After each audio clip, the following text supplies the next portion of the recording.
অভিনেত্রী ও কণ্ঠশিল্পী মেহের আফরোজ শাওন দুর্ঘটনার শিকার হয়েছেন। বাজার করতে গিয়ে তার পায়ের উপর দিয়ে চলে গেছে ব্যাটারি চালিত রিকশার চাকা, যা শাওন রসিকতা করে বলেছেন বাংলার টেসলা। এতে তার বাম পায়ের পেশি ও কোমল টিস্যু ক্ষতিগ্রস্ত হয়েছে।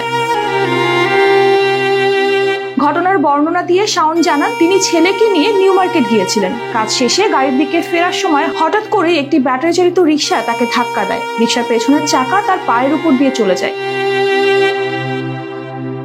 তিনি আরো জানান, টেসলার চালককে ধন্যবাদ, তিনি পালিয়ে না গিয়ে নিজের দোষ কিছুটা স্বীকার করেছেন। আশপাশ থেকে ছুটে আসা মানুষদের ধন্যবাদ, নানা জ্ঞান দিয়ে আমাকে সাহায্য করার চেষ্টার জন্য। কৃতজ্ঞতা সেই চা দোকানদারের প্রতি, যিনি নিজ দোকানের ফিল্টার পানির জার পুরোটা ঢেলে আমার পায়ে তাৎক্ষণিক আরাম দিয়েছেন।